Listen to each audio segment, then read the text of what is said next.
Splish Splash, I was playing some Smash. Ladies and gentlemen, welcome back to another edition of the Gloves Off podcast, your one-stop shop for all things Super Smash Brothers on the East Coast, and in this case, the Wisconsin Dells. I am one of your fabulous hosts, Master Hand Games Koopa, and I am joined, as always, to the Brett to my Favre, Mr. Chris EX. What's going on, buddy? Some people pronounce that Favre. I just want to give you some credit before we even start. That dude, you're on fire. You're on fire today, making all the water puns and jokes. Like honestly, like this is why we got you here. Water puns are like next to bee puns into like some of the lowest hanging fruit in regards to puns. IMO. So you're making it work, but, man. Yeah. Keep it going. What else you got? Yeah, so obviously we got Chris here as always. We got a pretty beefy panel today, both in height and in girth, but it's okay because we're we don't shame the big boys around here. So coming back, returning guest for the second time, Tio from the Midwest, friend of the podcast, the only friend of the podcast, needless to say. Rickles, what's going on, buddy? What is up, my friend? The podcast. And coming back as always, the hardest working man, both figuratively and literally, because my man drove to Wisconsin only to drive back to have to go to work right now. It's Frank in the car, aka Mr. Hangman XII. Is there 3 eyes in there? It's 2. 2 eyes. 2 eyes. There we go. Well, 2 eyes like the human being. How's it going, everybody? It's going. So this is I'm not gonna lie. I've been looking forward to doing this since everything that happened over the weekend. So, needless to say, we got a pretty full plate today. Obviously, as you can tell by the layout, done masterfully once again by Mr. Chris EX. Fabulous as always, my friend. We got a pretty beefed up week this week. The biggest topic, obviously, being Smash and Splashes this weekend. And everybody in this call and everyone on the East Coast except me felt like they were at Smash and Splash this weekend. And kind of made me a wee bit sad, but it's okay. We're going to talk, and everything's going to be kind of a branch of that. We're going to talk about what worked, what didn't. Maybe some potential controller malfunctions and where the state of the pro controller community lies. And as of this podcast, we are a week away from Nintendo's E3 conference next Tuesday. So we're going to end the podcast with a little bit of E3 speculation of Nintendo and the non-Nintendo variety. So I think we're gonna start with the big one, obviously. So it's a little weird because usually I'm the one that goes into tournaments and Chris is the one that's asking all the questions. But for the first time I think ever, Chris, the roles are kind of reversed. I have insight today. Yeah, I have it. I got the insight. Not that you usually don't. You're usually a pretty No, I'm pretty good. I'm pretty good. But actually showed up there, and I'm actually very happy to have Rickles with me because I even got to hang out with Rickles. And as friend of the podcast, that was actually pretty sick to be able to do, I gotta say. Yeah, dude, shared a hot tub with you. It's pretty beefy. Dude, it was pretty great. Aren't his arms like massive, Rick? Like, well, first off, I was just already in awe that he was physically there. So usually I knew that, like, people think I'm a hologram. Yeah, like I always say that like Chris is like the anomaly when it comes to like people that stream Smash tournaments. Like not trying to throw shade, but like you'll go to your like comic books tournament stream and you'll see a guy streaming, video games. You're like, all right, this guy looks like he probably does this for a living. And then like you look at Chris and you see this chiseled man that looks like he should be like, the front man to a Blink-182 cover band or something like that. Oh my god, it's like yo, it's like yo, look at this Chad. What's he doing? Yeah. What are you lost, bro? Yeah, you lost, bro. It's like reverse discrimination. It's fantastic. I actually kind of after this weekend, I feel like I embraced it a lot more. I think I get it now that I've actually been. You have to wear a bathing suit, walk around without a shirt on. Like you were. I went there specifically to flex, obviously. I was about to say, are you sure you're here for a Smash Bros. Event? No, dude, this is I'm really happy I went to this one. And Smash and Splash it's something that New Jersey like turns out to. Like, there's a couple events that New Jersey goes to as a collective. Smash and Splash being one of them, and then like Smash Con. Outside of that, it's just like it's kind of people just go to random things. But regardless of that, I got to see a lot. And Koopa, you already kind of mentioned there was all kinds of things that happened, and I would say most notably for this tournament, outside of the raw results, which we'll get into probably a little bit later because there's enough meat and potatoes here to dig to some appetizer first, but there Right. there was a new format. Yeah, is what I was driving at. Yeah. So here's what. So before we get to the meat and potatoes, or in this case the Swiss cheese of what happened this weekend, Yeah. I'm just gonna ask. I'm gonna ask the general question for everybody, so you guys can go around. So how was your Smash and Splash experience? Because like you said, this is one of the tournaments that like there's usually another thing to do at a tournament, but like this is the tournament of like other things to do. So let's start. I'm gonna start with Chris because he doesn't usually get this close to the action. So how would you describe your weekend of Smash and Splash? My weekend was fantastic, and a part of that was that I didn't enter.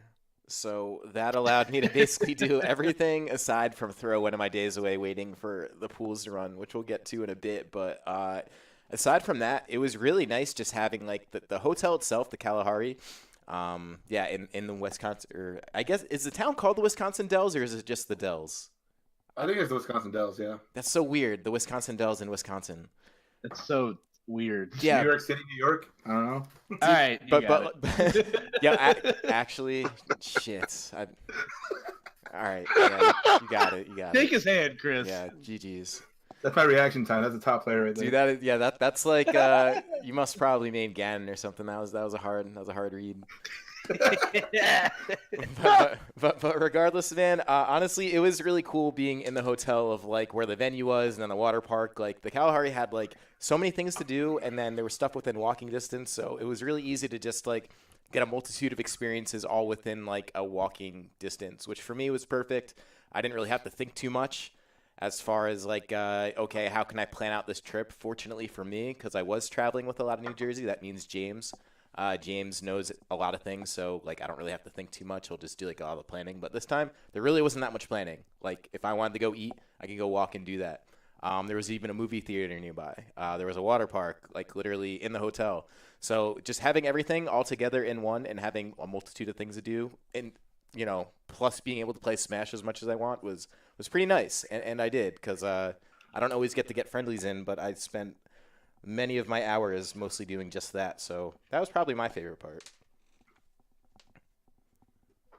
I'm like, see, it makes me happy, and like when I knew that you were going and I wasn't, that's when I like really felt upset, because like I'm upset. like usually when like it's unfortunate because like we only really get to hang out on like a tournament to tournament basis, and like occasionally when we decide to go to that diner by Platinum, which is terrible. Yeah, we can't do that. Yeah, shout outs to the Park 9 is what I would say. But yeah, exactly.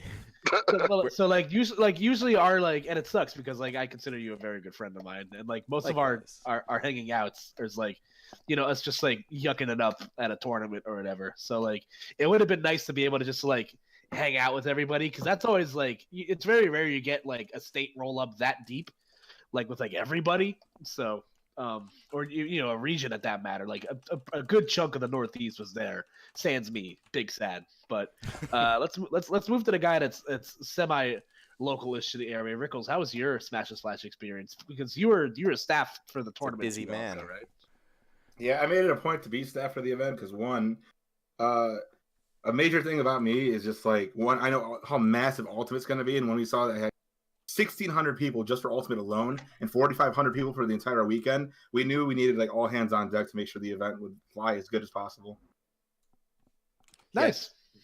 In terms of how it was for me, it's gonna be funny because I'm like the opposite take, where day one was my best day and the rest of the weekend was just like, wow, I think I survived the war, so this is like nothing. I went from 50-man brackets to 15-man brackets. So it's like, all right. Yeah, a fraction of the stress. Yeah, so we'll touch on that a bit later, because that's going to be a big hunk of what we talk about. So let's move on to Frank and the car. Hangman, how was your Smash and Splash experience? My Splash and Splash was very busy this year. Last year was also busy because Gen Game, we went out to produce for Splatoon 2, and we did the same this year, which was a lot of fun. But for me personally, it was super busy because this is the first time that I got a chance to commentate 3 different games for one event, which was just like bizarre but amazing. Wait, hold on. So you had Splatoon 2, you had Smash, obviously, and then what was game number 3? Game 3 was Rivals of Aether, which a lot of people don't know that I even play, let alone know enough to commentate.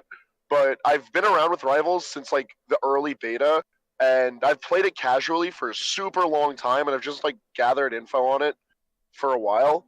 So when I got hit up to commentate it, I was kind of shocked, but then I figured I'd just roll with it and see how well it went. I got paired Not up with bad. GPick, and I love GPick. Huge shout outs to him because I've known him for like a solid year and a half, but we didn't get a chance to commentate together until Smash and Splash, where we commentated not only Rivals but also Ultimate. That is So true. it was a ton of fun. Let it be known that G-Pick is my man. I'm I actually a big love fan- that guy. I'm personally a He's big my fan of NorCal Smash too. NorCal Smash commentators, GPick, Miho, very solid commentators. Yeah, those are my guys. Big fan. Yeah, man, that's actually and the one good thing in part I didn't realize you were commentating Rivals, but I think a really good part of that is like Rivals is obviously a small community. We've actually had an episode kind of dedicated not to Rivals but other platform fighters, and there's just things that are lacking in the scene. Commentary being one of them because it is so small. So getting some bleed over from Smash, where you do get some pretty like good commentators, yourself included, toot horn. It's good. It really brings a lot of life to like a stream, and the Rival stream was kind of a big presence this year from what I saw.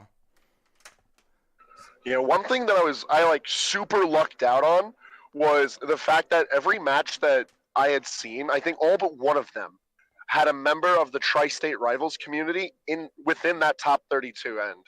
And I was so proud of all of them.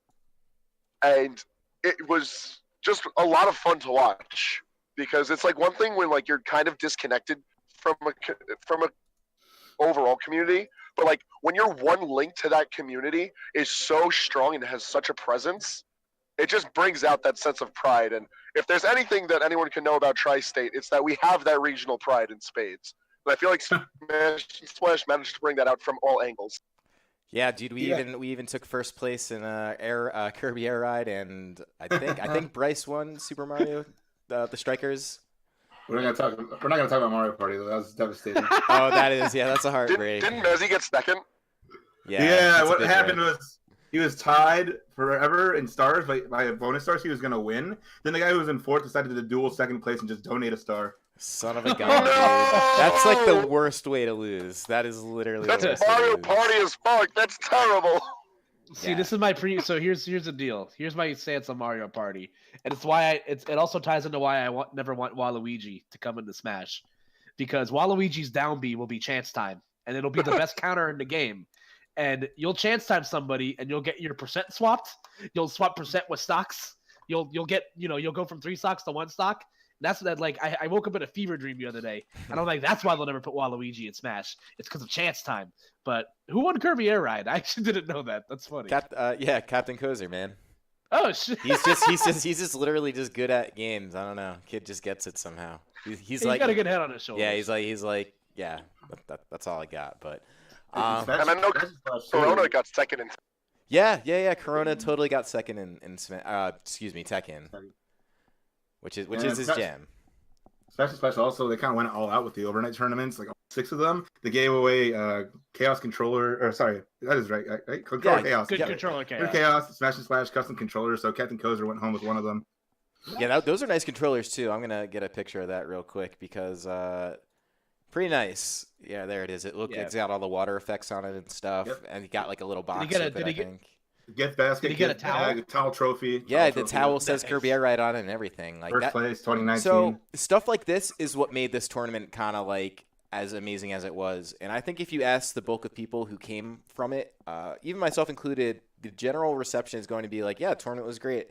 It was a lot of fun, or I should say the event was great and a lot of fun. Because then when you talk about the actual tournament itself, the tone changes a little bit and has kind of that's where some of the controversy comes in. And it is a shame. But like the one thing I will say is, considering that all these other things go extremely well, it's pretty clear that like just the way the tournament was run, like it was really ambitious. New format in Swiss. What is it? What's like the whole full name? It's just like Swiss Waterfall. Yeah, Swiss Waterfall. So really ambitious to do that with 1,600 people.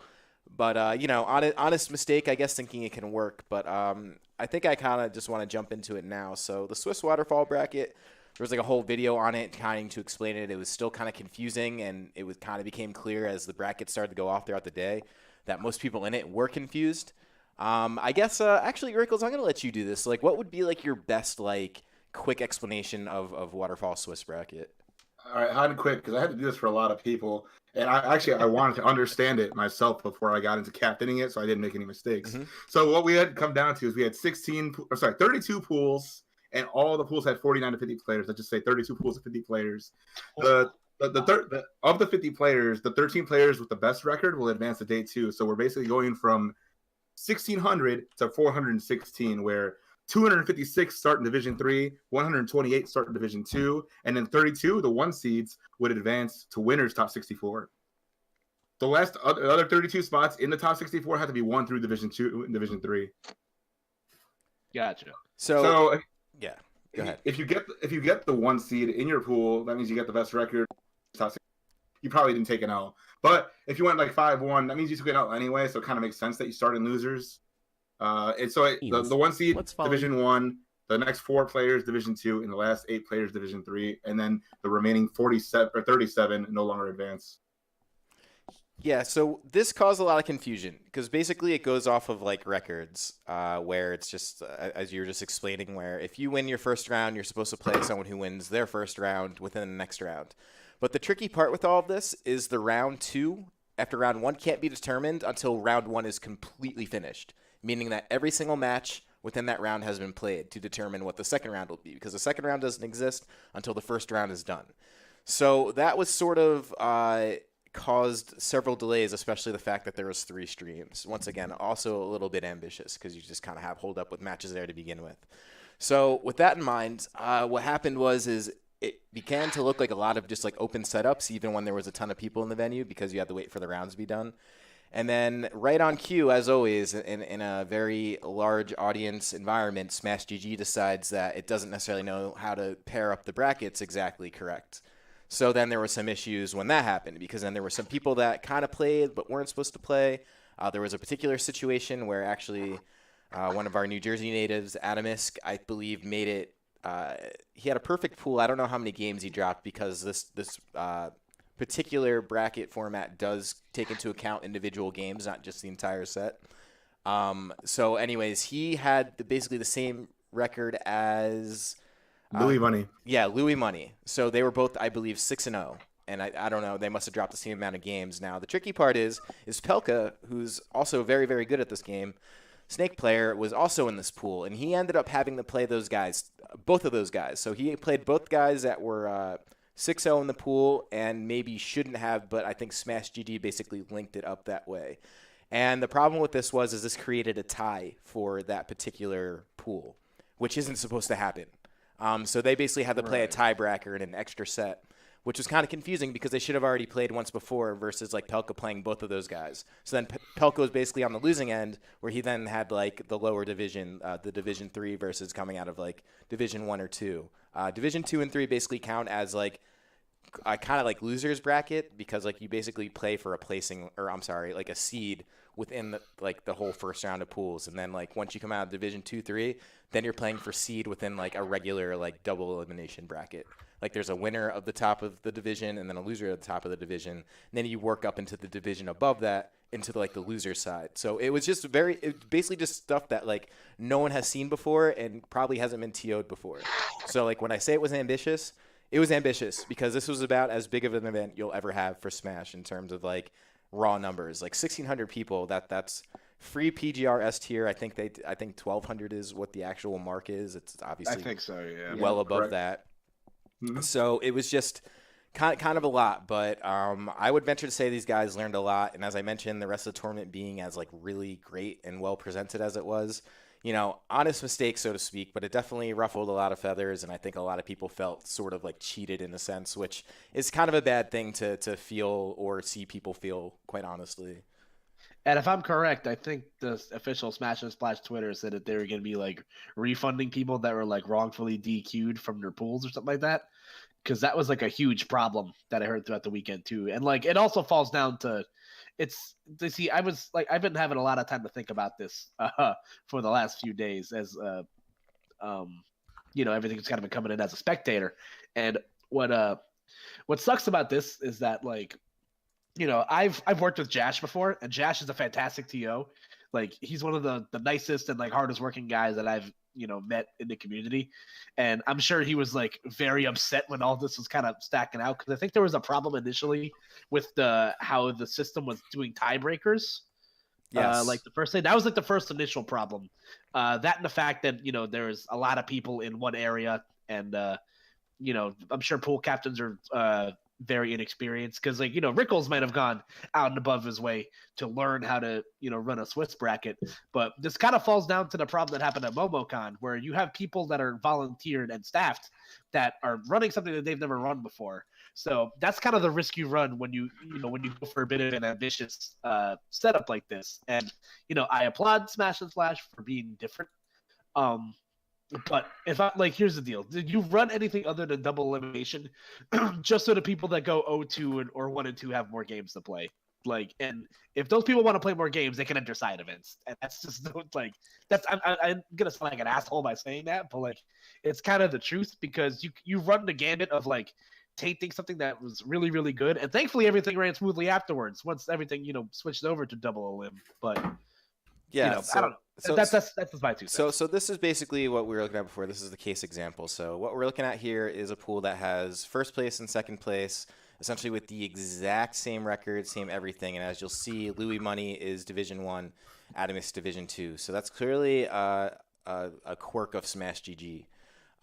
Now, if you look at, hold on, let me find. Okay, right. Standings. That's what I'm looking for. Yeah, there you go. Yeah. Yeah, so this is like what the whole standings looks like. So as you can see, you'll have like basically 13 people who make it out, and then towards the bottom is your divisions here. Division 3 being the last multiple here, and these guys will battle it out where the better records in Division 3 will be on winner's side, and then the worst records are loser side. And then you just kind of battle your way up until like basically till you reach that double elimination bracket after the couple waves of poolers are done. So that was sort of the confusion, and I think not many people were aware of it. And Koopa, with your sentiment where it's just like, well, if you want more people to play games, they had the right idea. They had a ton of setups. So it's just like, even if you go 0-2 in a standard bracket, you're going to get plenty of playing time in. The pools will run quicker, so there'll be free setups. The reality was with this particular format is, since each round did have to wait for the round prior to end first to start the next round, you ended up with a bunch of vacant setups. So you had people essentially able to play more tournament matches, 6 sets at least to be exact. The problem is you had like several, a whole day's worth of just like open setups, whereas like you could have ran a quick regular bracket and had the setups free, and not gone. Like the pools ran, I think. What time did Friday end? Was it like 1:30 in the morning? I think was like 2 a.m. 2 a.m. The final pool finished up 2 a.m. Yeah, so it took a long time, and then the next round was started at 10 a.m. for some people. So you're talking about playing till 2 a.m., and then if you played well, you basically have to wake up at 10 a.m. potentially to play your next round. So it's just like it kind of messes with the whole thing. So I mean, it's I would have liked to see this happen with like I don't know. This is a PGR S tier tournament. Like maybe you try that with like a C tier, which is anywhere between like 200 to like 300 or 400, whatever the case may, or I think it's 200 to 500, maybe. But in either case, yeah, or 2 to 4, yeah. So regardless, though, it's just like, yeah, I don't know. It just because there was basically a lot of the results were definitely, I don't want to say they were skewed because I don't think that's the right word. I don't know. It's hard to really know because like you get so many people that like might just be kind of giving Johns like this tournament format screwed me up, and then there's some that are legit because like if you're playing one round and you're waiting like an hour before you play your next round and you have to play like 6 sets, like that kind of sucks. Like understandably so, you might get cold or you might feel like just you aren't there to play, and then alternatively all the great things that are there to do besides from play kind of get to be more of like okay, now I just want to drop out of bracket so I can enjoy all of these other things. Yeah, I think Mezzi said that he's just like might just fuck around and drop out of tournaments so I can play in the Mario Party bracket. There's a lot of people who did that. I think Corona actually dropped out after day one. There was actually several dropouts, I believe, in DQs. right, Rickles? I don't know how many, but there was definitely quite a few after that first day. I think at least from the guys that I saw there. Or Yeah, talked definitely a to. mess. Definitely a mess of dropouts, DQs, and I know in Corona, for instance, I mean, he got second in Tekken. Yeah, he had a busy weekend, so there was stuff to do outside of Smash. Yeah, it's just like it sucks to see happen because like it's a shame because I feel like Smash and Splash is the true start of the summer of Smash. Like MomoCon it's there's still like people that are in school at the end of the year. Like it doesn't really feel like. Excuse me, I'm burping. Quite all right. It doesn't really feel like there's like I feel like just water park. It reminds you of the summer. Anime convention reminds you of the nerds in high school. It doesn't really remind you of summer very much. But like, it's kind of a shame that the two like flagship tournaments that are kind of starting the big summer of Smash are kind of hindered by just how like how poorly they were ran the first day. Yeah, And like, MomoCon was a mess too. You're right.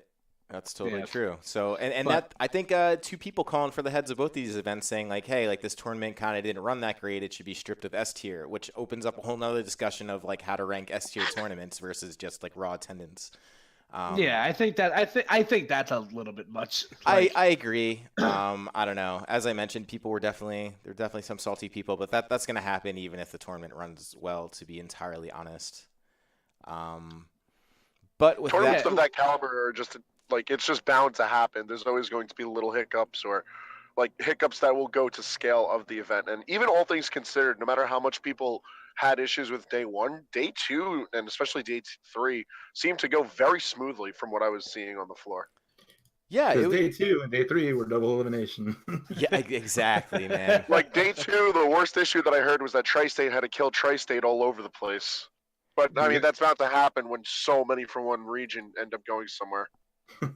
Well, Yeah, it'd be like that. I don't know if that's also a product of how Swiss worked out. Also, I don't know. it's hard to know because like you kind of, as it mentions, like you do play for seeds, but the thing is like the tournament itself did end up being really good as far as like spectating goes. The first day was a little rough because there was just so much like dead time between waiting for rounds, but once we hit the double elimination part, the rounds are actually solid, and there was like no shortage of talent there, which is bound to happen when you have 1,600 people at the tournament.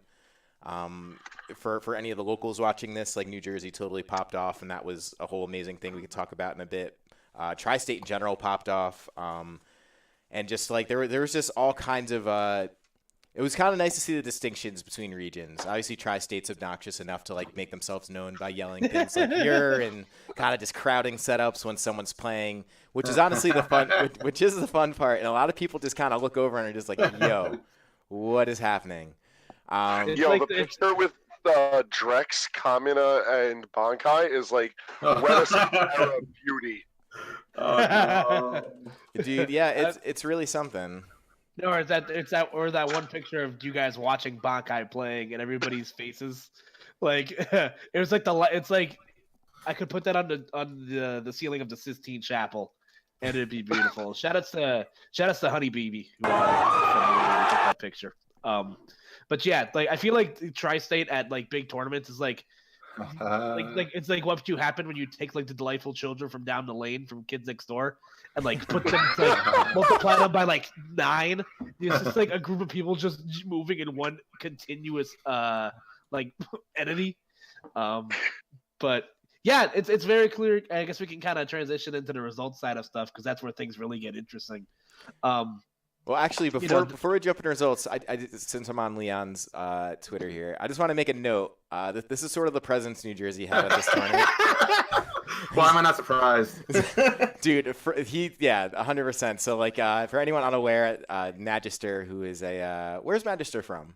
Pacific Northwest. So he's living in Texas now, though. Oh, okay. How about that? So yeah, basically Magister is a really good artist, and he money matches people for his posters. You money match him. If you win, you get a free poster. If not, you got to buy one for $20.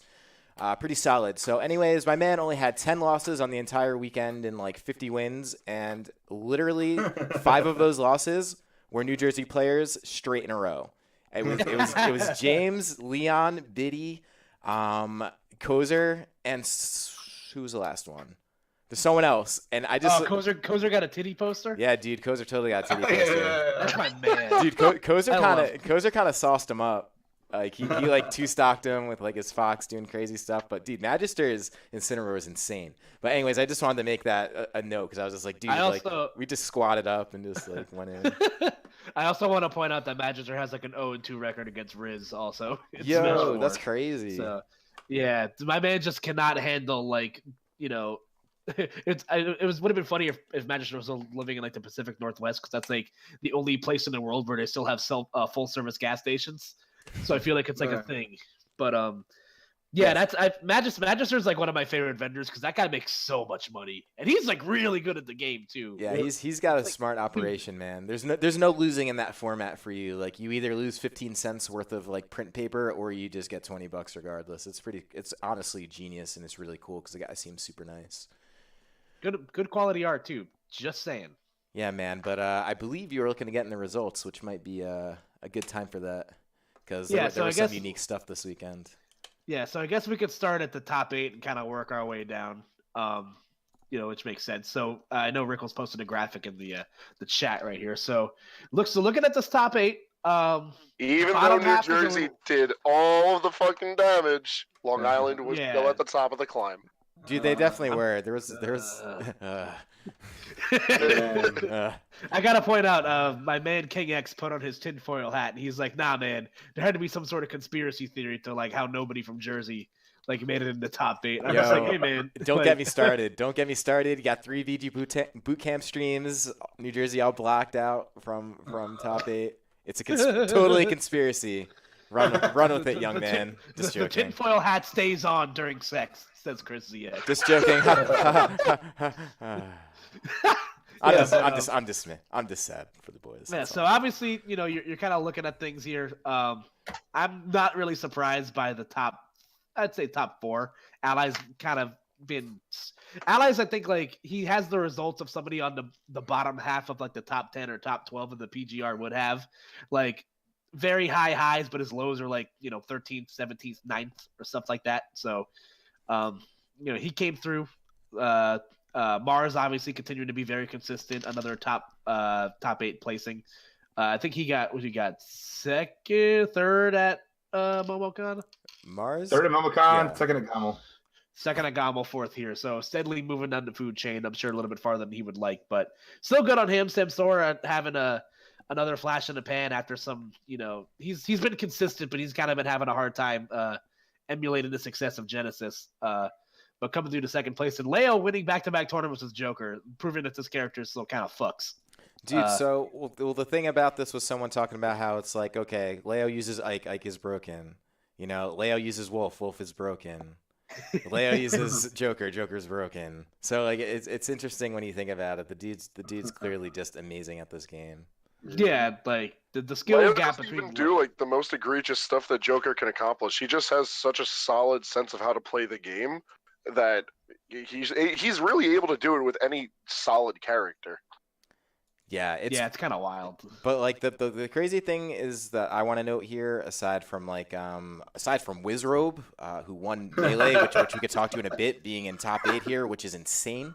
We get the last hurrah for Pichu, both coming in at 5th and 7th with Void and Nakat respectively, which is interesting because this character did get nerfed with 3.1, and obviously that's happened just before the tournament, so that doesn't run the new patch. But it definitely determined a lot of what would have otherwise, I guess you could consider an upset. Like obviously Nakat over James is definitely an upset as far as Nakat single-handedly carved through some of Tri-State's finest. Yeah, he has probably the best losers run out of anybody in the tournament. It's pretty impressive, dude. Yeah, legitimately one of the best losers runs of modern Smash. If you really look at how far he fell and then who he had to cut through to get to top 8, people really aren't talking about how well he played. Yeah, look at this. So I'll start from the top. I mean, beats James, beats Mr. E before that, beats Nairo getting double eliminated by Pichu, pre-patch Pichu, beats Yeti, beats Jen, and yeah, once again, these are all Tri-State boys. Jen from New York, Nairo, New Jersey, Mr. E, New York, James, New Jersey, all James, Nairo, top 10 caliber players. It's crazy. Yeti not too far off. Jen, honestly, not too far off at all. I think like beats I can Ralphie. compare this. I can compare this to like Nairo's like 2018. What was it? 2017. He won SmashCon. Yes. Which was the one with the crazy losers run? I forget. Was it 2017? I can't. I don't remember. Yeah, I can't recall.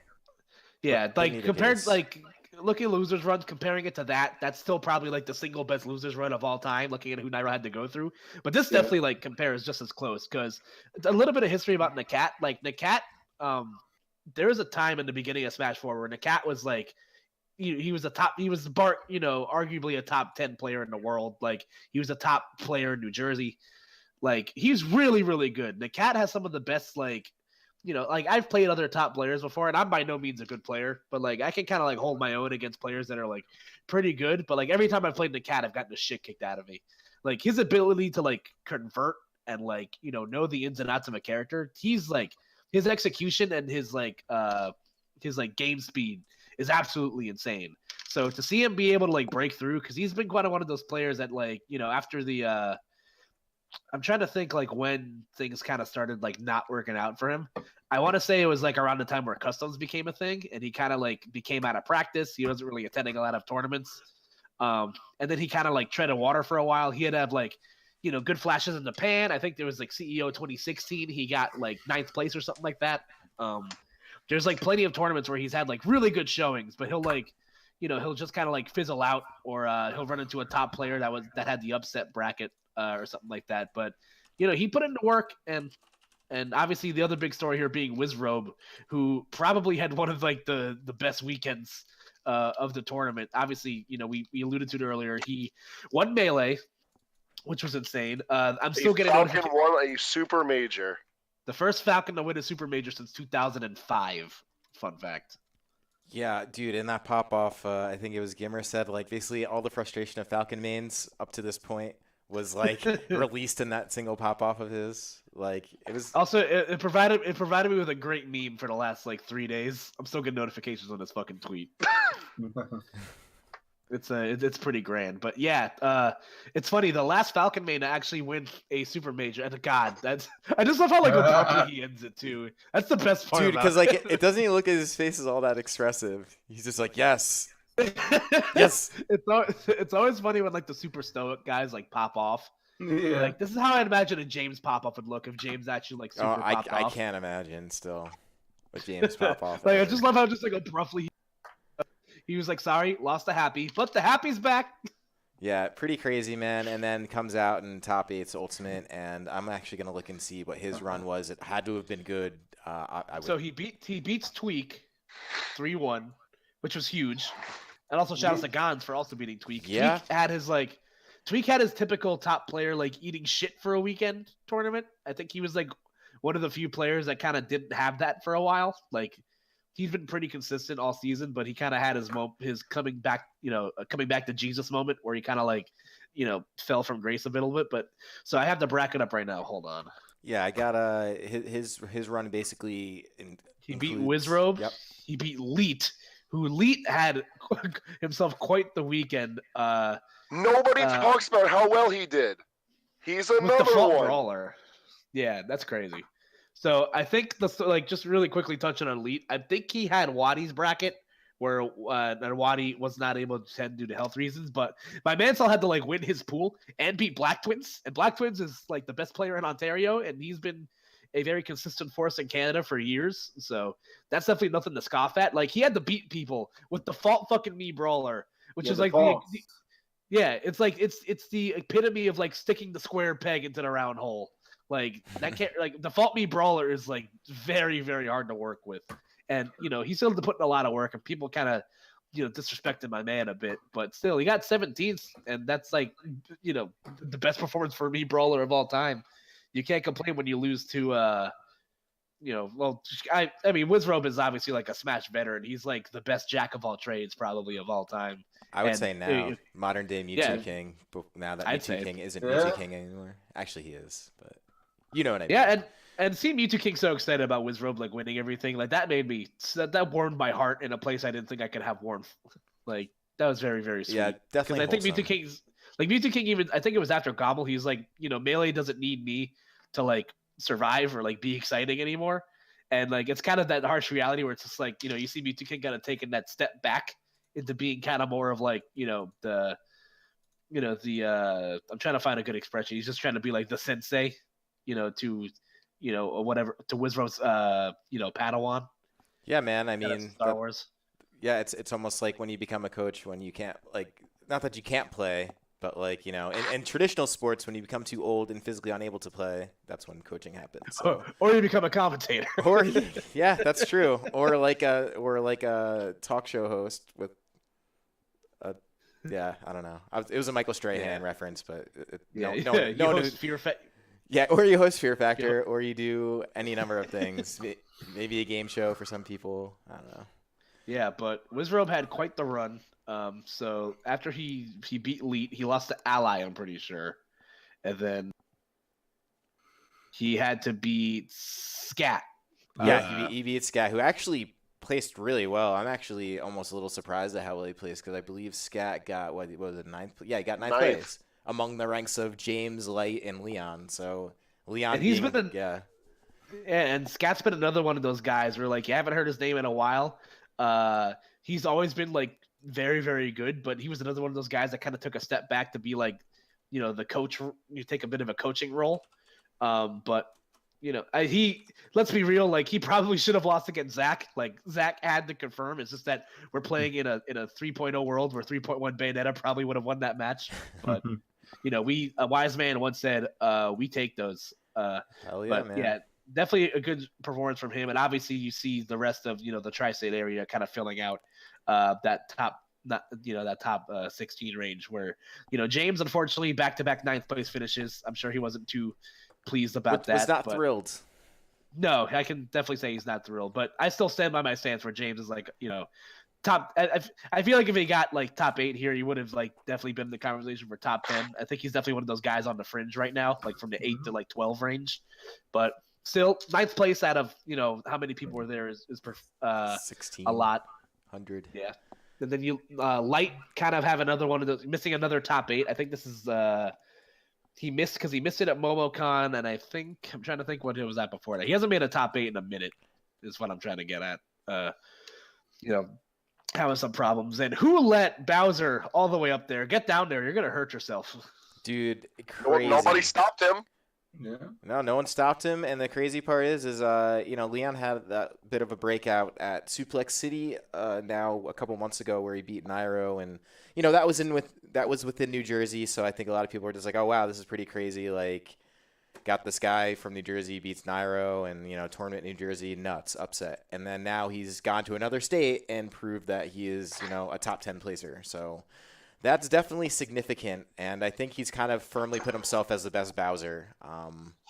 I would say easily one of the best, but like probably the best. Literally, if you say otherwise, you're on crack. He's doing things with this character that are driving people crazy. He clipped Cosmos here.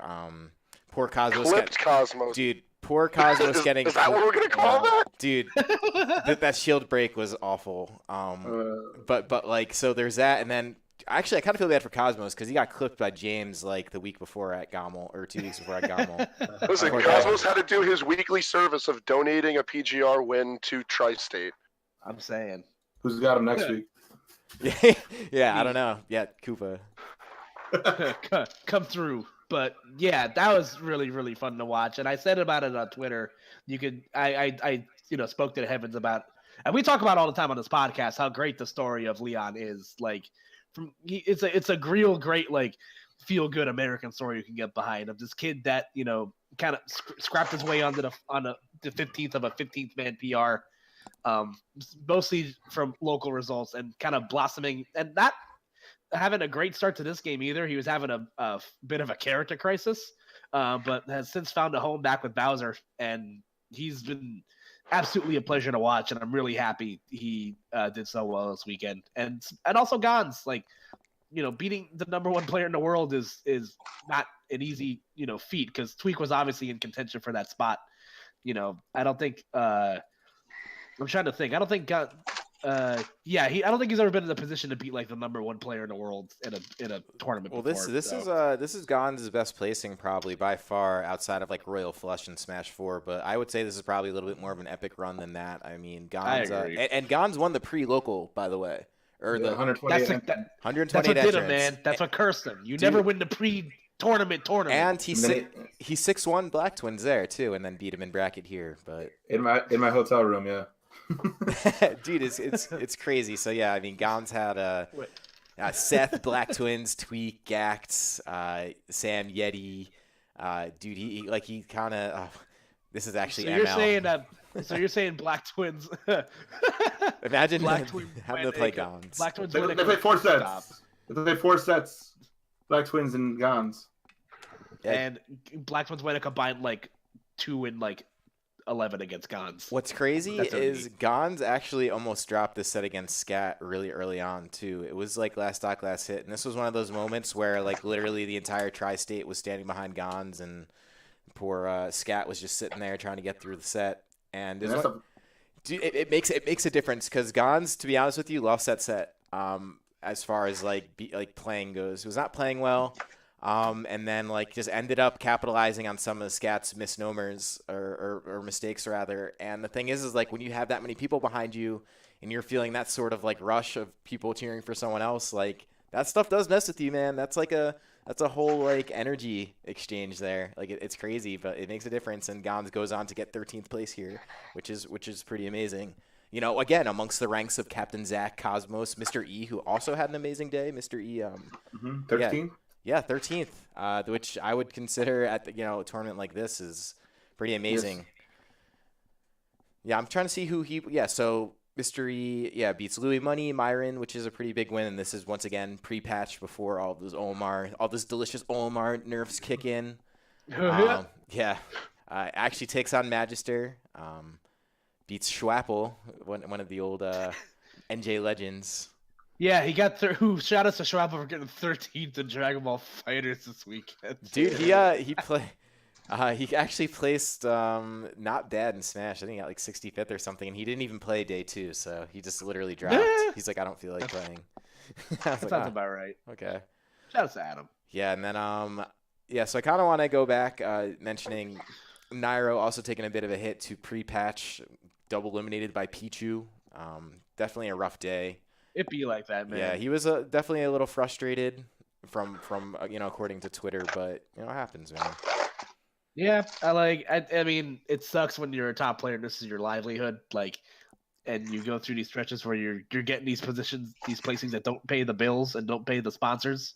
So it sucks a little bit, and it's kind of ironic because Nairo went for years of like Void Academy Smash training. 4 Nairo. Yeah, was that like Void Smash 4 Nairo? Like he killed him at like sub 60 with up throw or like catching him with thunder. Dude, I think he died at like 40 at one point, didn't he? Like it was just like something crazy, but probably. Yeah. But I guess outside of just the raw placings, it was an interesting tournament, and I think Tri-State has sort of asserted its foot as the strongest region, which will be interesting to see moving forward. So I guess this is probably a good time to jump to this. First of all, the whole stage setup was amazing. You kind of see it in like the little preview here of the Smash and Splash tile on the overlay. With the multiple streams, there was even one off to the side.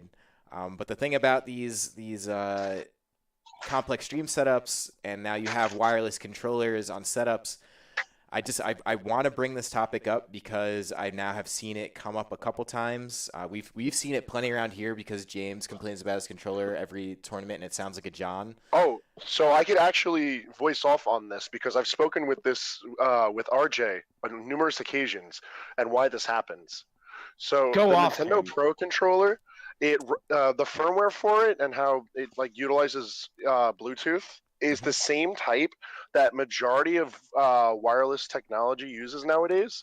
And because of that, any technology that's involved in production that's wireless can mess with the frequency if there's enough of it. So like, for instance, any router for internet, any wireless devices for production, like wireless cameras, any communication devices, Like all of that adds up, especially because the two main stages and even the third stage were in fairly close proximity. So if you have all of that together, it just makes a bunch of noise that could interrupt the frequency for the Procon. I noticed this first at Suplex City, and that's where I first started like trying to brainstorm with RJ how this could be avoided. And honestly, I think the only way right now, unless there's some sort of major change to the Switch Pro controller, is literally just having your stage set up or whatever is like your main stage as far as you can from the production equipment, because otherwise there is no proper solution, because plugging it in as a wired controller doesn't change how it works at all. Yeah, it doesn't. It's so basically you could have a wired Pro controller, and when you plug it in, it just activates the Bluetooth. It doesn't run wired, and apparently the controller is capable of running wired without the Bluetooth, but it only works in airplane mode from what I understand. So basically you can't put the Switch in airplane mode while it's docked. So you can't even solve the problem by putting it in airplane mode, unless you're playing not on a monitor, which obviously isn't going to happen at a big tournament. So this is now, outside of convincing Nintendo that this is an issue which won't happen, I guess the reason I wanted to bring it up is all these controller modders that you're seeing doing all these amazing things with GameCube controllers and starting to do some stuff with Pro controllers. I just want to spread awareness. Like, someone's got a task with this, whether it be taking out the Bluetooth component from the controller so it has to run wired or something. Like because it's a bit of a tricky issue, because this controller has now been known to be pretty good as far as functionality goes. Basically, not even just functionality, like ergonomically, it's like really good for your hands. Oh, it's a phenomenal controller. The problem is that your solutions are wait for Nintendo to come with some sort of a firmware update for the controller, which is possible, but unlikely. B, a new controller gets released, which mitigates the issue. So, like, a fully wired official Switch Procon, or like a really good third-party one. Like, I know the HoriPad is not bad, but I've heard complaints about it, so I usually don't recommend it. And then C is not on Nintendo's half, but rather on event organizers, and that's just be more mindful of where production is able to keep their equipment, which I feel like that's the most realistic concern, but it's also like another layer of event planning that needs to be taken into consideration. So the thing about it is like, oh my God, I just found this clip. So there was, I would say, at least 5 reports, at least from local people that I know, all of which didn't know the other person had an issue with it. Essentially what was happening is inputs are just getting dropped. So I heard from 2 separate people that they would try to put an up smash and they just literally couldn't, like, it wouldn't register. And Glenn told me that during his set he literally was holding the controller up in the camera and like just basically pressing buttons and nothing was happening. So it's like a pretty big issue, and this is something that has like plagued James and other events without a lot of people saying much. And I think no one really knows, but I think it's apparently happening more and more now. So as it happens more, I think it's kind of important to bring it up, because I do think that there's a possible solution in terms of like modding. I got to think that once you pull out that like this clip of Glenn, it's amazing.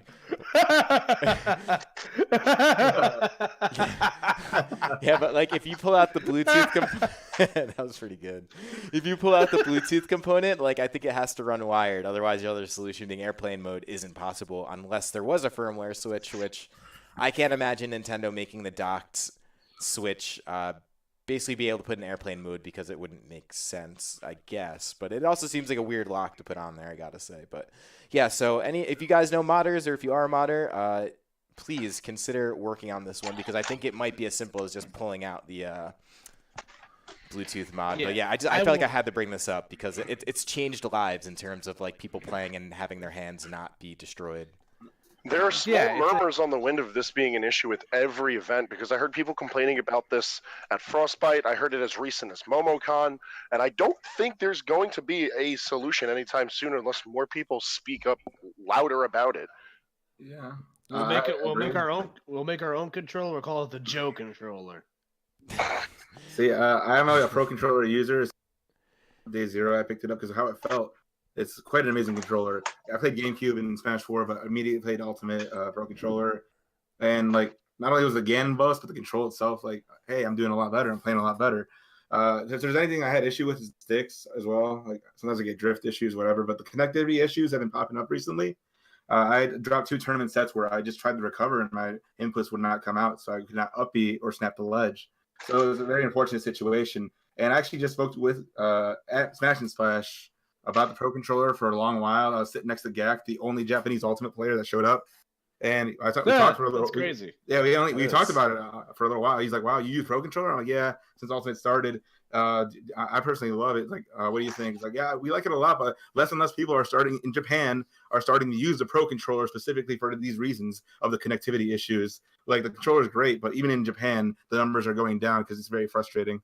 That is I was gonna say I think we're glancing over an important fact here, guys. Rickles, you can speak Japanese. Oh yeah, about that. Really? Oh no.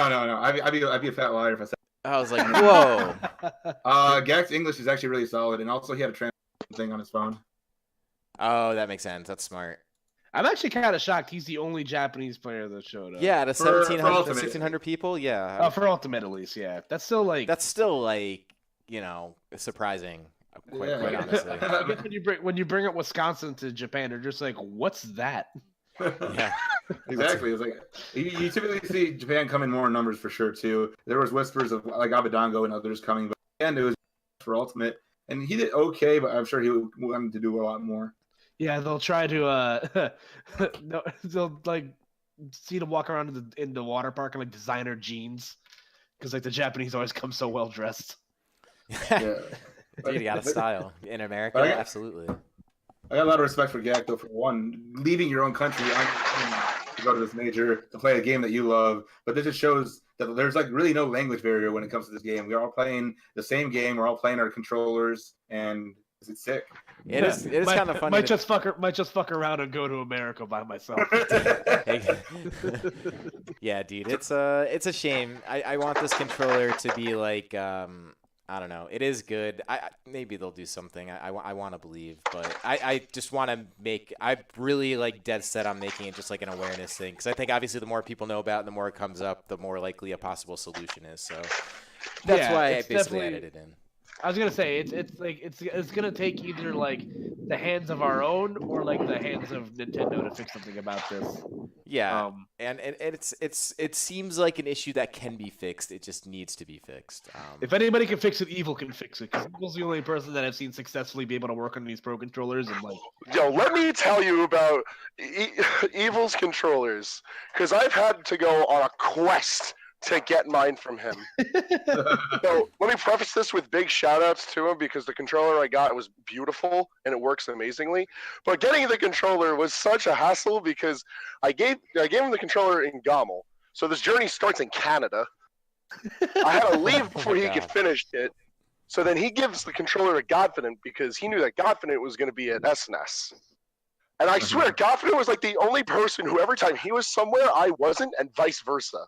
And when we finally crossed paths, we both didn't have the controllers. You see, Evil gave me a controller, like a replacement one, to then give back to him in return for the one that I had. And we just kept on crossing paths without the equipment until the Gen Game crew was finally ready to leave for New York. And we go to Max, which is this amazing mac and cheese place near Smash and Splash that must be go-to. Anyways, and I'm sitting there online, and I'm like, damn, I'm really not seeing this controller until the next Platinum Star Smash. And then across the restaurant, there he is. There's Godfrey. And he has his car parked outside, and I have mine. And I finally have the reunion of a controller I've waited 2 weeks for. And it's beautiful. Yeah, dude. Oh, so I'm gonna sound like quite an idiot here. I thought Wisconsin was much farther into the Midwest than it actually is. So I'm going to apologize for being ignorant. Well, it is technically in the next time zone, so it's not like, But like for some reason, I always thought Wisconsin was like on the other side of the Dakotas. Oh. They're in a really good spot, actually, like because Chicago itself and Illinois, it's basically the middle, in the heart of the Midwest, and just an hour drive north you're in Wisconsin. That's crazy. Oh, Frank, you said how long was the drive home? The drive was about 17 hours there, about 19 back. That's with like responsible stops and driver shifts. And then the drive back was New York traffic in the middle of the day because, of course. Definitely. God. But yeah, the Wisconsin Dells, it's actually going to be in West Wisconsin, which is about another hour and a half to 2 hours longer. That's crazy. Dude, you know what I forgot to bring up before, actually, when we're talking about Smash and Splash, because I think this is actually something significant that should be mentioned, is I was really surprised but also kind of happy to see Trihex commentating top 8. I thought that was really interesting. Just commentating at all.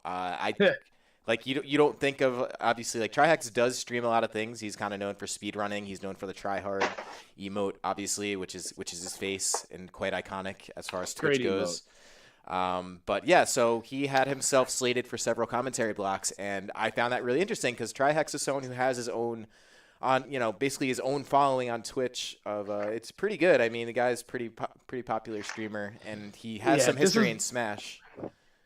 I was gonna say this is the hot topic of debate from Sunday, at least from a spectator at home, because I'm not here. So here's the deal. Coming from a commentator's perspective, I thought Trihex did a really good job. Like, he was given a job that he did not say no to, and I thought he did it really well from what I heard. It was very obvious that he's still very green. There's still like the little nuances of commentary that's like very different from when you're just like, streaming and kind of like talking over things at home. Like, the cadence is different, and like the little nuances of like, what to do with downtime, like how, the proper way to like fill the, the transitional parts in the air, like between matches and stuff like that. So there's little nuances that like just kind of come with the job. You just learn how to get better at that. And I thought he did it really fine. What I don't think that they needed to do was, the answer wasn't to bring in Hungry Box on a TriCast. And I'm just gonna listen, like, Hungry Box, he's a professional. He's, love him or hate him, like, he always brings a certain amount of energy to the game, and I respect that, because like, I'd rather somebody go up there and like, scream than not say anything. And I've commentated with Hungry Box, and he's like a very intelligent person. Like, he has an engineering degree. He's a fucking genius. Like, he's not a dumb guy, and he knows what he's talking about. But in case of emergency, break glass for TriCast was not the answer. And I'm just like, shout out to Coney. Coney like solidified himself once again as like the man of the Midwest. Like, this man took a 19-hour bus to get the frostbite, last year. And he obviously like came through with flowers and spades, because Smash and Splash didn't have delays for lanyards this year, which made me kind of sad. But yeah, that seems like it would only be appropriate, but yeah, but okay. I don't know. Like, I thought, like, because TK Breezy made a great comment about like guest casters, and he was like, I think it's fine, but like, if you look at the magnitude at which events are like growing at for Ultimate, you're in a position where you constantly need to have like the best people for the job. And like I said, I don't think Trihex was like bad. Like, he was still very green, but like, if this was like an A tier or a B tier, I would have been like more lenient about it. But having your first taste of like, a national top 8 be an S tier, or like just your first top 8 in general be an S tier, is like, with already a kind of a handicapped Cody because his voice was falling out of his butt.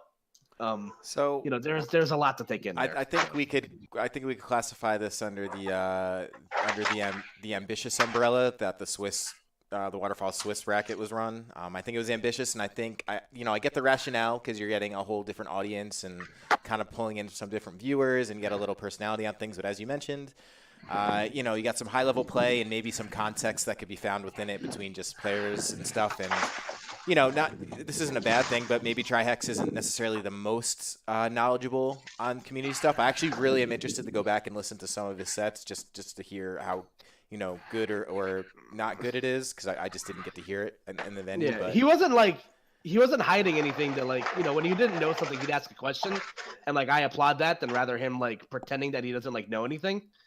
But like, at the same time, it's like you can tell that there's just like there's a skill gap there, and I feel bad for him because he wore it on his chest. He was a good soldier about it, and I hope he continues to like want to come out and commentate more, because the thing, when he was getting a little bit more comfortable, like, things were fine, and it's just kind of a shame that like things kind of got like hampered down by the emergency TriCast.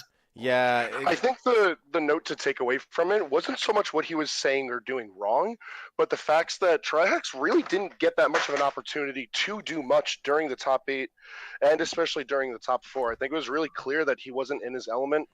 And he even owned up to it on Twitter. Like, he was asking questions where he didn't know the answers because he didn't want to bullshit anybody. He was learning just as much as everybody else is, and that's all right. But, like, he didn't even really get a chance to do that. And I feel like that's just at fault for the synergy amongst the casters for the top 8 and the lack thereof. Yeah. It's interesting, though, because we saw this kind of last year with Zero. But Zero, the difference is Zero obviously knows Smash inside and out as, the world's best player for several years straight. So, yeah. And him and Coney go, like, way back in regards to, like, friendship stuff. Like, you can tell there's a level of comfort there. And Coney's, like, Coney's the best glue guy, I think, in Smash. Like, you can put him with almost anybody, and, like, it'll sound like Mozart. And, like, he's just a pro's pro when it comes to, like, who he plays with the hand that he's dealt with. And like I said, I don't think him and Trihex did anything, like, necessarily bad. It just didn't get a really chance to, like, grow legs because of how everything kind of stacked out. But, yeah, I just wanted to bring that up because I think that was one of the more interesting things, in my opinion, as someone who usually pays a lot of attention to production and the like. But, yeah, I'm thinking about there's more stuff I could almost talk about. There was so much that happened this weekend, but he is Mexican. Yeah. All right, so the Gen Game car was driving during the top 8, so we had to listen into the production. And let me tell you that we almost died, actually fucking perished in the middle of Indiana when he screamed that comment because everyone just started cackling. It was the most ridiculous thing I had ever heard. Mind you, he was not wrong. Can confirm, but yeah, he's pretty Mexican. Dude, Wait, so like, did he? I didn't like. I only heard the clip that Alpha Rad posted. I was like, did he just like cut? I was like, did he just cut that off out of like comedic timing, or like did he actually just like end the phrase like that? Dude. No, that's how he ended his statement. That was, I think, after a game. So that wasn't even after the. I think that might have been the end of the set. Nonetheless, it was just like you could have put any word. You could have put like amazing, tactful, skillful, Mexican. While not incorrect, definitely didn't fit the situation because no one was questioning Leo's ethnicity. Hold on, wait. For the matchup, he is Mexican. That is amazing. Oh my god, I know you guys can't hear it, but I just heard it. It's so funny. Oh my god, I didn't even know this happened. That's incredible. Oh my These god. Twitch streamers, man, these guys are crazy. Oh my. But speaking of which, other games and stuff like that, we have E3 coming up this weekend. Is that right? So E3 officially starts on Monday. But I do think a couple of press conferences have their stuff early on Sunday. I'm not totally sure about that. I was gonna hope a page. I know on Saturday Nintendo's doing exhibitions for like Splatoon, Mario Maker, and Smash Bros. 3v3 Squad Strike. Wow, that's actually pretty cool. Yeah. So everybody's kind of expecting something to be announced there. Well, I think that's likely. I wouldn't be surprised to see a couple characters announced, E3 being that place where all of the amazing things get announced as far as video games go. So I think it's plenty reasonable now that Joker's been out for a while, him being the first DLC character, unless you want to count Piranha Plant, but we don't have to. Oh, yes, we do. Plant made top 64. You better believe that you're acknowledging Plant, gang. All right, I'm sorry. Yeah, so the second DLC character to come out, which has now been out for a while now, so it's due. And I think the fact that it is E3, we'll get a couple, and I could totally see this conversation of E3 devolving into just like what Smash characters we think will come out. But obviously E3 is a big deal. Otherwise, we'll see what, especially Nintendo has up its sleeve as far as just like games itself. Because there's a lot of things still. There's a lot of things that have been been announced or teased or talked about that we haven't gotten a lot of details. So, yeah, I think they officially announced today that like the E3 Nintendo Direct is about 45 minutes long, and I jokingly said it was going to be 37 minutes of Minecraft Steve. Yes, can't wait.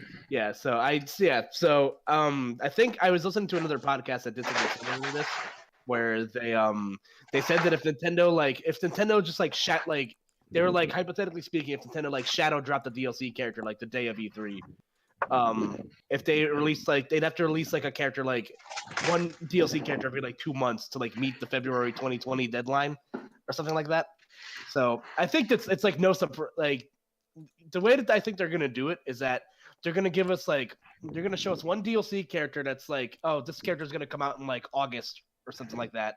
Or they're gonna like show the DLC character, not give a release date, and then tease what the third one's gonna be. Or they're gonna go balls to the wall, show every character except the last one, and then keep us waiting till like fucking Christmas time. Yeah, man, when and that last DLC I think, character's and gonna I come sort of out. think the characters might be hinging on whatever games they have to announce, because that would just make sense, because that's what they've done in the past. So, you have characters, obviously the popular choice is, you already mentioned Steve, then there's like Banjo, there's Banjo, Kazooie. Honestly, like maybe even something like Spyro or like who knows, but honestly, like if they decide to just put a game on the system, there's a good chance that maybe we'll see a DLC character follow suit. I know my popular choice, which would basically be a Switch port of Halo and Master Chief, but hey, man, so you got to have big dreams. So, Yeah, I mean, you got to do something. I don't know. At this point, I'm not even gonna try to like read what Nintendo's gonna do. Like, I would love to see an indie character like make it into Smash. Sans. Like, I think no, please shut up. I'll quit right now. Sans if he is in, he will have projectiles, and I promise you, I'll play the shit out of that character. Yeah, That's it. That's the only reason. Sans I on want the to show, shoot dude. someone with a laser.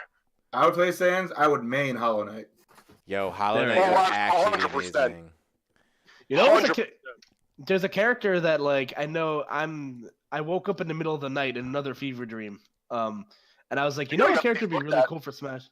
Yeah, man, I think I might have a problem. I think I'm going through menopause or something. But I Happens like, to all of you know, us, yeah, I know, I hate it. Retweet for if you cried. But I was kind of going through like different characters in my head, and I was just like, I'm gonna think of like the most obscure character that Nintendo probably even forgets exists, like that they'll put in Smash. And then like I looked at my 3DS, and I was like, what if they put like fucking like Gunvolt in the Smash? or Oh something my weird like god, that? dude, don't even say that. I would die out of just sheer happiness. I'd probably die. Mighty Gunvolt was fantastic, and I think the new one comes out when's they just like announced like when it's coming out or something like that. I think it's like either late this year or early next year. Like that game was great, man. That's what like Mega Man X or what was it?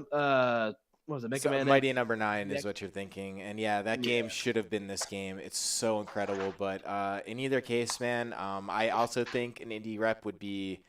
I think it'd be significant for a lot of reasons, obviously, breaking down several barriers of just like what it is to be a notable character in gaming outside of just being like a first party game.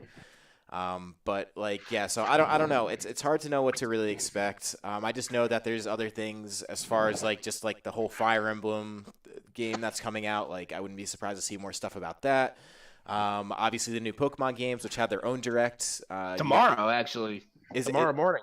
there's what's tomorrow morning? Is it a Pokemon or just It's Pokemon. okay? The Yeah. Pokemon Direct is tomorrow morning. So yeah, it's like 15 minutes dedicated to Sword and Shield.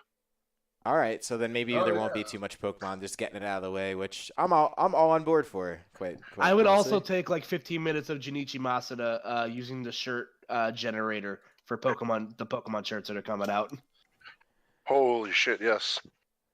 Clean. But yeah, I don't know. I think outside of like the typical stuff, like I'd love to see footage of Bayonetta 3 just to like know it exists.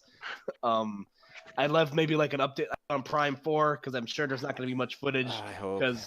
because Retro was like Nintendo was like, yo, this stuff sucks. Yeah, we need So- to scrap it. Dude, Can I please honestly, I'd hope just the game get a was amazing. teaser for Animal Crossing Switch? Yeah, Oh, please. that's another one, dude. What if I need something that's more than a footnote at the end of a character reveal. Yo, what if I'm trying to think of what if we get like another Animal Crossing character, like we get like the captain or whatever. Oh, No, yeah. I'm good.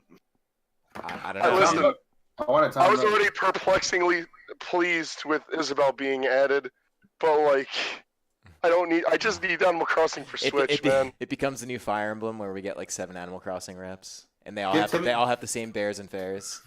No, we get Timmy and Tommy looking their ice climbers. Oh my god, That's exactly what we yes. need. We need more ice climbers.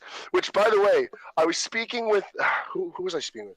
I was speaking with Fang and Kofi and Lean, and I was saying how as soon as the 3.1 update dropped, I was like, I want you to give it 1 hour, just 1 hour, and Icy's mains will figure out a new way to desync and be lethal. It took them about 4 minutes. You're close. Yeah. All you need to do is hold the Z button, and Icy's can still do their infinites. It's amazing.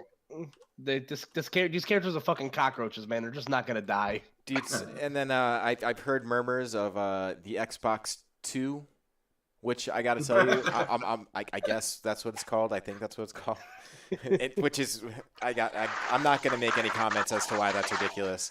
Yeah, but, featuring Assassin's Creed Electric Boogaloo as the launch title. So the interesting thing about I have to be voiced on this one. The interesting thing about Microsoft is how non-unique their Xbox has become, where there's really no system exclusives at all. Like all of their main games, including like Gears of War, aside from Halo. But all of their main games, like Gears of War and anything else they have, they're on PC anyways. So I think about them making another console, and I'm like, why don't you just make like maybe a gaming laptop like pre-made or something? And I almost wonder if maybe they'll take my advice, like because I'm really smart, and maybe they'll be like, yeah, you know what? We'll just make a gaming laptop. You're right. You're so right.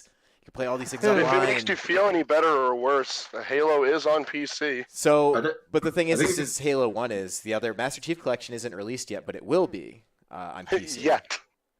But I think he's in Twitch chat right now if you want to ask him. Dude, I should definitely ask. I know they're listening. Yeah, I don't know. So they're not.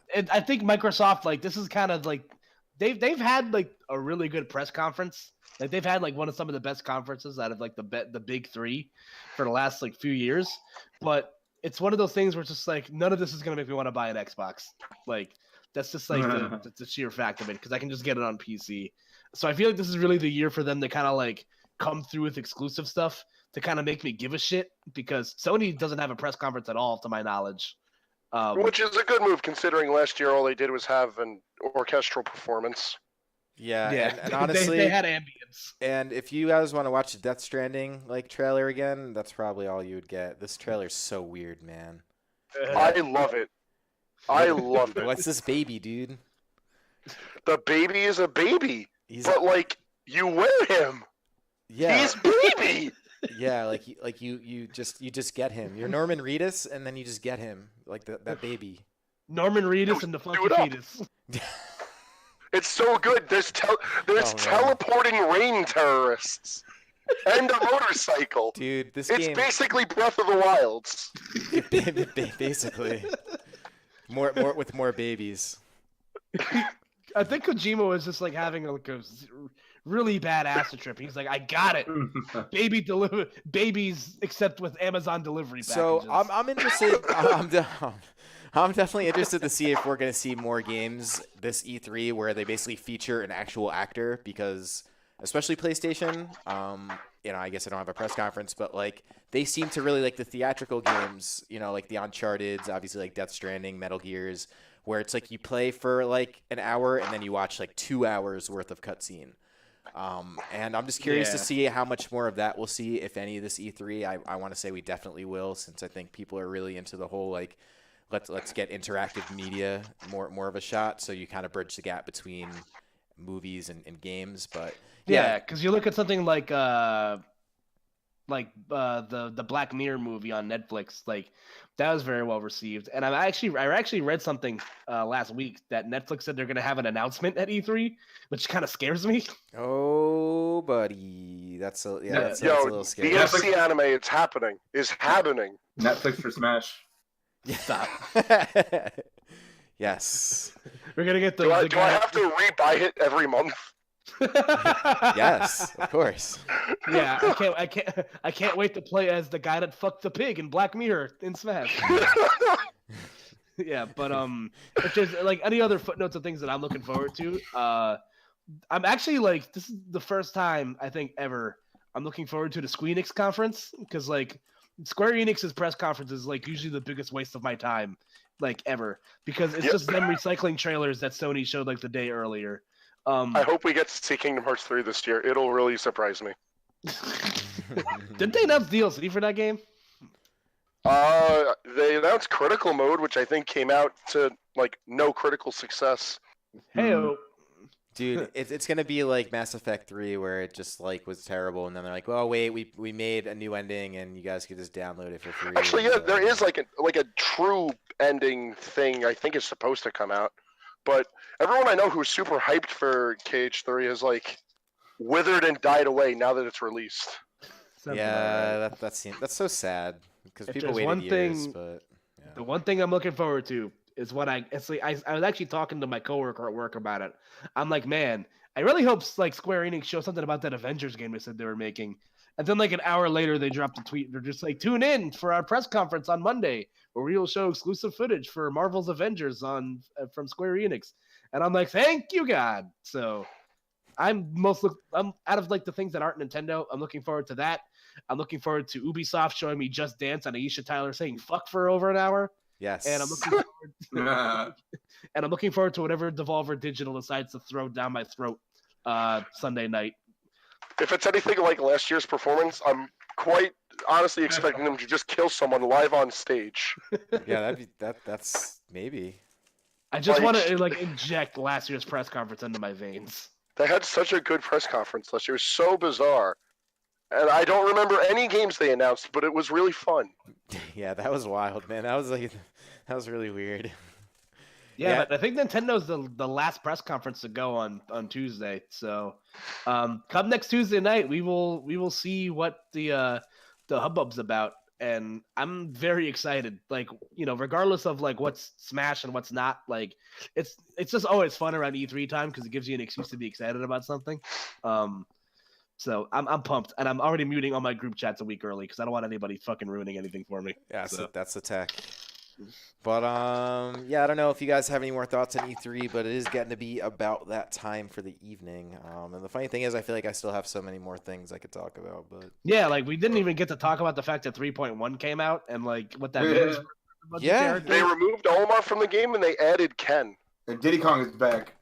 Yeah, I'm yeah, excited. dude, No, James I is didn't toying want around with that. Diddy I Kong didn't now. need that. Yeah, Oh, I felt it yesterday, man. No one's ready. yeah, it's pretty crazy. Y'all thought Joker was a problem now? They just, like, removed half his bad matchups. Yeah. Oh God, you're right. It's over. Yeah, we'll Like, see. Olimar and Pichu? Thanks. Exactly. Goodbye. Oh my God. Yeah. Peach Like, Fair doesn't Pikachu kill me got at buffed. 90. No one's talking about the fact that Pikachu got buffed and how wrong this is. Yeah, Yeah, that is interesting. What's the? So I guess the first major on 310 is probably gonna be CEO. Right? Probably, yeah. when What- is what when, else? when is CEO? The week after is Philadelphia. Okay, Oh, yeah. so that's the end of June. Wow.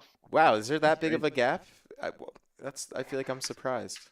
Yeah, there's Yeah, kind of a dead it's period like- now. It's like Is it- 3 weeks. Yeah, because I this weekend's like overclock. Next weekend there's like a few regionals. Weekend after that, Smashadelphia. Then weekend after that, it's CEO. I guess I don't know. I guess 2 weeks isn't so bad. I keep realizing we're already like into June, like into Which it. Sign up up for for Smash It. Yeah, I was gonna say when it comes to Smashadelphia, we're all gonna be there. So That's true. All of us Yeah. will be there. The debut stream or debut Splatoon stream on Master Hand, so that'll be interesting. Oh, you're streaming Splatoon? Yeah, it was a surprise for me too. But Oh! yeah, so I look forward to working with you. yeah, Frank, same. I'm gonna need, I'll- Frank, I'm I'll gonna need need you to help. carry me. Yes. I will prepare. I love me some Splatoon, and I do know that Tri-State Splatoon goes Horde. Dude, Frank, I'm gonna need you to carry me. if you wanna I am run prepared. the spectator mode or help me run it, that's also a position available. But yeah, so Smashadelphia in 2 weeks. Make sure you guys sign up. I do think that this might end up being a PGR C tier event, quite possibly. So I already got 50 entrants. You only need 200, and honestly, too many games It's is a a really con cool tournament. convention. Yeah, so But legit, they're gonna have a mad amount of setups, and so I think we're gonna try to push for beats here. I think it's a good event to go to for all Tri-State. I think it's Fucking reasonable. Crush 40 is gonna be there. Yeah, dude, let's Literally go. the only reason I'm going to be at this event. Crush Like 40. I had to miss a concert last year, and I'm like taking off of work like that Friday because I'm just like I can't come in today, man. You Like, know, Tony Harnell like needs me. you know what they say, Koopa. They say live and learn. No, they don't. They say, Oh, fuck. I gotta go. They say we got another patch of buffs with nothing on Sonic.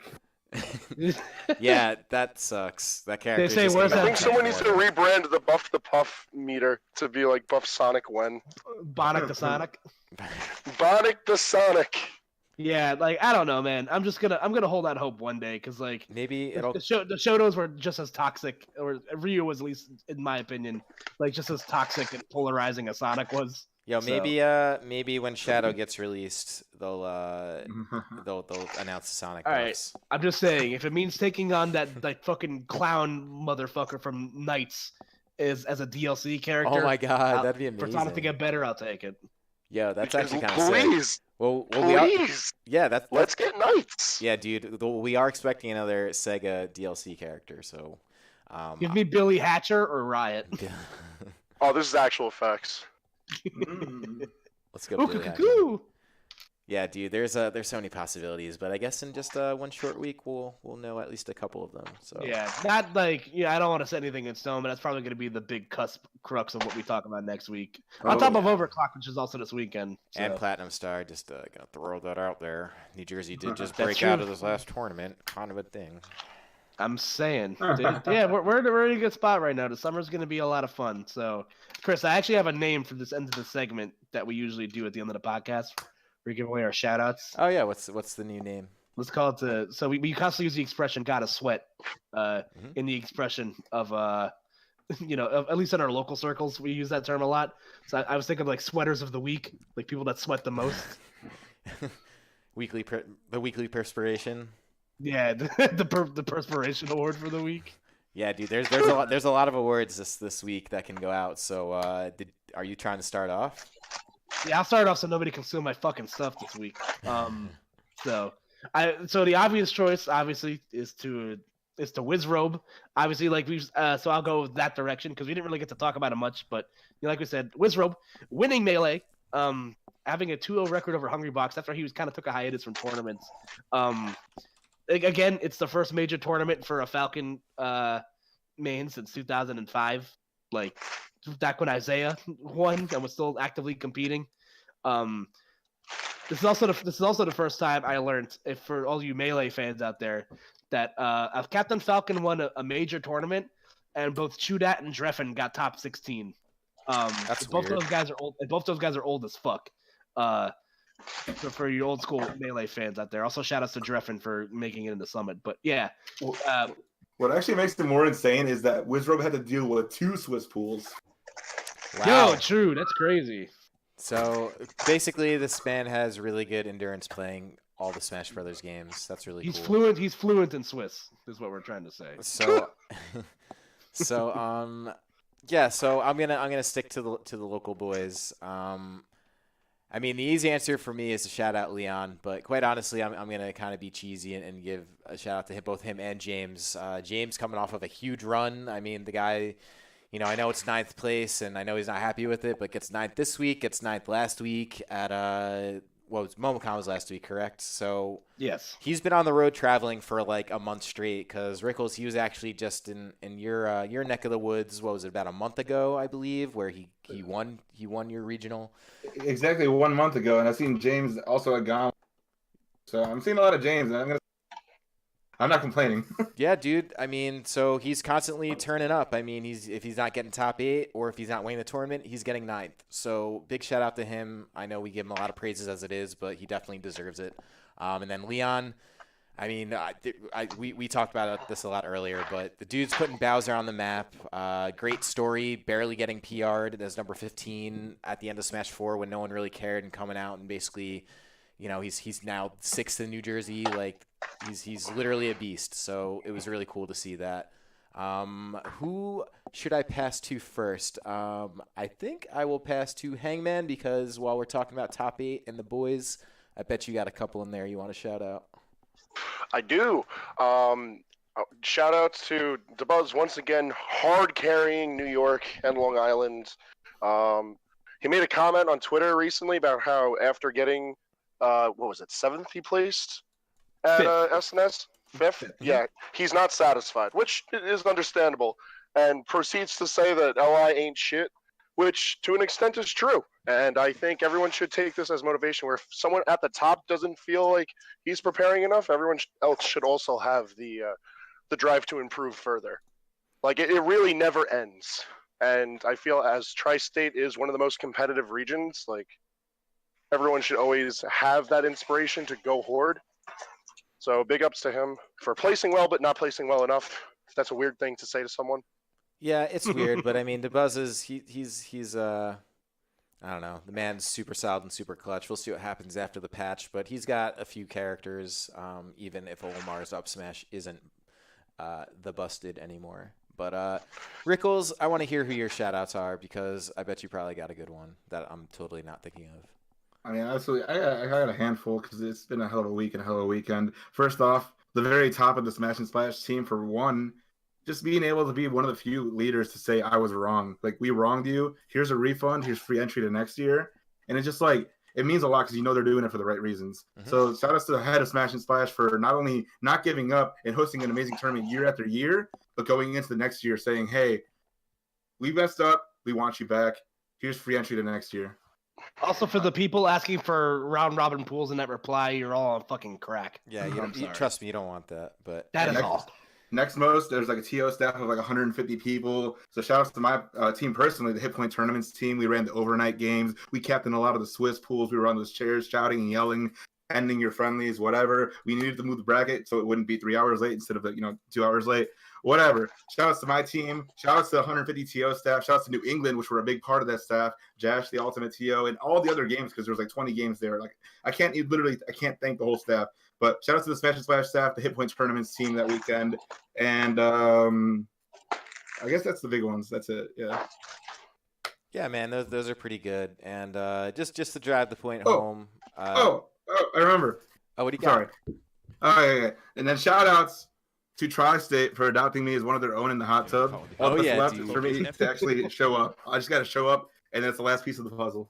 That's true. I'll be looking forward to announcing that PSS featuring Rickles and whatever other Midwest guys you bring with you. Definitely looking forward to the day. So I'm about it. Yep, it'll definitely happen. But yeah, man. So that's gonna be it for us this week. And as always, if you enjoyed this podcast, why don't you go ahead and consider subscribing to our YouTube channel? I've just recently, I think I mentioned this last week, discovered how to not totally spam your feeds, so you'll get all the good stuff. And then if you like this podcast in particular, go ahead and give it a thumbs up. And possibly, if you want to listen to this on the go, we do have a SoundCloud. You could find us at soundcloud.com/MHGGO. That's MHGGO.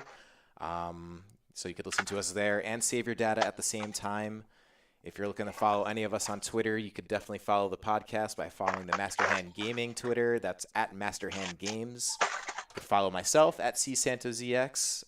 The flexing continues on my Twitter, so I will be doing that. And then, Koopa, where could they follow you, my friend? You can follow me on Twitter at KoopaNJ. I'm going to be up in Overclock this weekend up in the beautiful city of Boston, Massachusetts. So, Frank, I'll see you in a couple of days, I'm sure.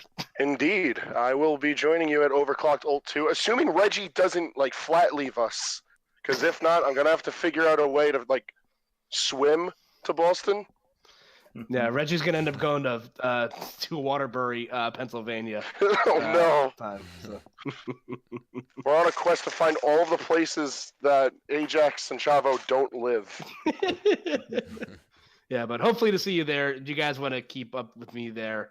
I'm going to be going to that. My next, big tournament's probably going to be Smashadelphia near the end of the month. If you guys are going to that, let me know. We can meet up and watch Toy Story 4, and you can watch me cry into a bucket of popcorn for an hour and a half. I'll join you.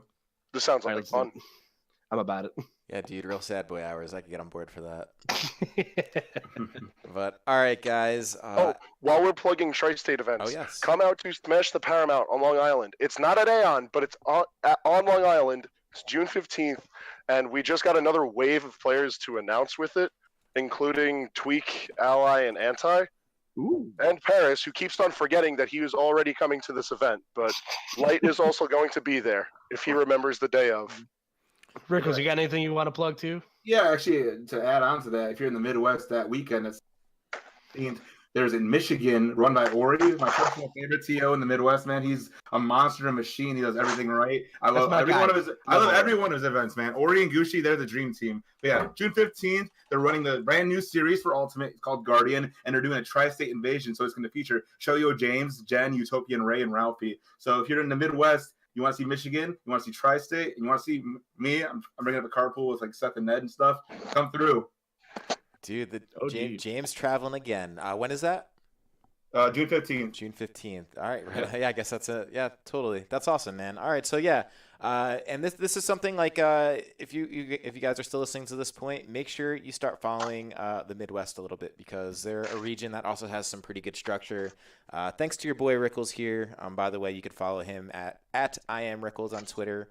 You can follow his tournament org, what's Hit Points Twitter at? It's at HP_tournaments, and we're running an Arcadian this weekend. So Illinois, you're not ranked. You want to see some good sets? You got an Arcadian this week. Yeah, man. So Rickles out there doing big work. Check out these events. You can find a lot of the streams either on their own Twitch, which is just Hit Point Tournaments, or you can find them on Gucci. I know you work with Gucci quite a bit. And yeah, so that's I guess that's I think that kind of covers all the things you guys should look out for. Yep. So catch us next week for when we'll have that in-depth breakdown on what Minecraft Steve's forward tilt's gonna do. Oh my god, I'm so excited! Yeah. It's probably just Sword, and it'll be great. I'm gonna fucking throw up if I see a Minecraft character in Smash, man. I'm sorry. Yeah. All I'm gonna say is without any spoilers, just it all makes sense if you watch the ending of Minecraft, the Minecraft poem, man. We were talking about a game that has like awoken a bunch of like young gamers. He deserves it. He deserves it. Like when you beat the Ender Dragon, you just understand life all of a sudden. So I'm sleep. But all right, guys. I don't understand life yet. I should do that. But all right, guys. Yeah, thanks for watching. As always, thank you for the continued support. Share these things if you like them. It really does help a lot. You know, once again, like the VODs if you like them. It does help with visibility. And aside from that, we're gonna catch you guys next week. Later. Deuces. Bye. He is Mexican. Yo, someday I wish